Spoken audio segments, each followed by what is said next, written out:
Bismillahirrahmanirrahim. Assalamualaikum warahmatullahi wabarakatuh. Bapak-bapak, ibu-ibu, mas-mas, mbak-mbak, khususnya adik-adikku sekalian yang dirahmati Allah dimanapun Anda berada. Kembali di IIP Channel bersama saya, IIP Wijayanto. Kali ini kita akan membahas tema tanda mantan frustasi berpisah denganmu, ya. Jadi paling tidak ketika mantan itu frustasi berpisah dengan kita, ada dua tanda yang paling jelas dan bisa kita lihat yang terjadi pada kehidupannya, walaupun yang menginginkan terjadinya perpisahan itu adalah mantan, bukan kita, ya. Jadi sebuah perpisahan itu meskipun dia yang menginginkannya, di dalam perjalanannya belum tentu dia bahagia. Justru ketika perpisahan itu terjadi, lebih banyak orang yang menginginkan perpisahan itu yang justru menyesali perpisahan itu. Nah, jadi paling tidak ada dua tanda ketika mantan frustasi berpisah dengan kita.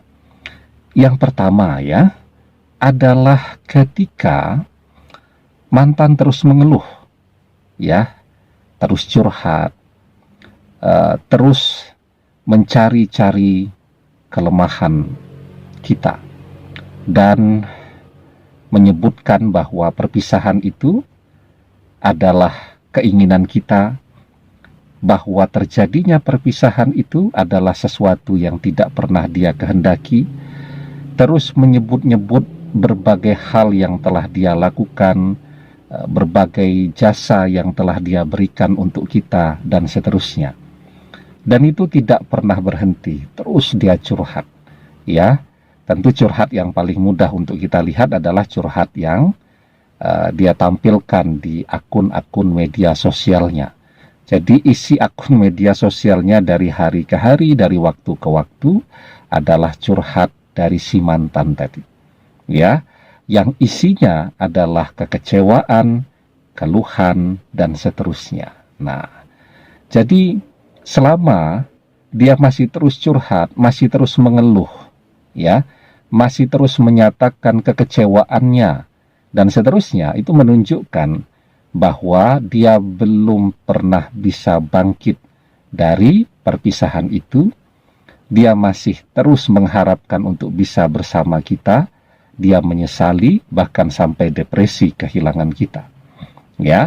Nah, kemudian yang kedua ya, tapi sebelum kita bahas yang kedua, jangan lupa yang belum subscribe untuk memencet tombol subscribe dan menyalakan lonceng notifikasi agar Anda selalu mendapatkan pemberitahuan video-video terbaru dari channel kesayangan kita ini. Dengan subscribe, doa-doa kita selalu terhubung, sehingga kita selalu bisa berdoa bersama-sama, ya.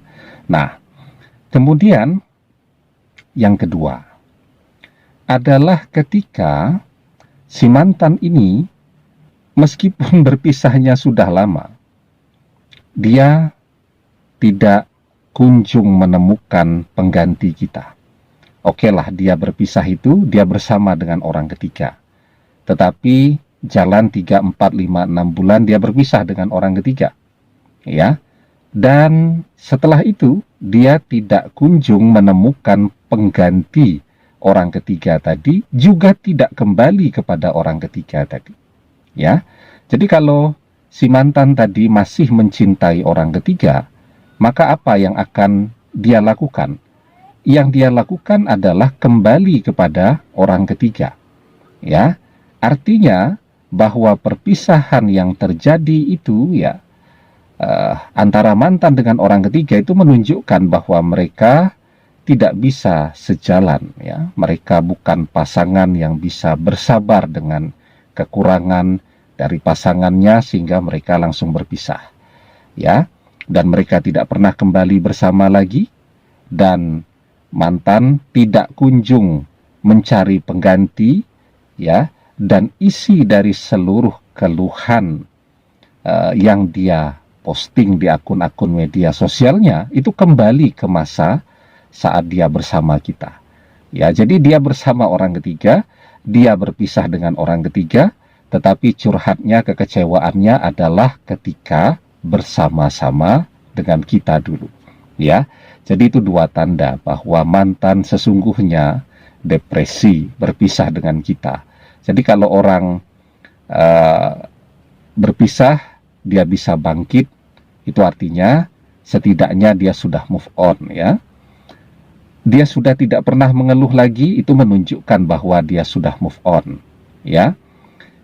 Ketika dia posting sesuatu yang berbeda, ya, dengan kekecewaan-kekecewaannya tadi, dia kembali ke hobinya, kembali ke pekerjaannya, kembali ke pendidikannya, itu menunjukkan bahwa dia sudah move on. Tetapi ketika terus kekecewaan bersama kita yang menjadi tema utama di dalam postingan-postingan media sosialnya, itu menunjukkan dia stres. Tetapi ketika stresnya terus berlangsung berbulan-bulan, bertahun-tahun, itu menunjukkan bahwa dia depresi berpisah dengan kita, ya.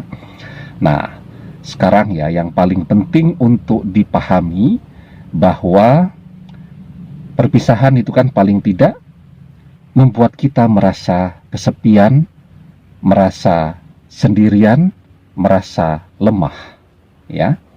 Dan satu hal yang akan membuat kita selalu merasa kuat, ya, akan membuat kita merasa tegar, akan memberikan ketabahan yang lebih, khususnya bagi orang-orang yang baru melampaui fase perpisahan. Itu kan fase yang mungkin paling berat sekali itu, ya.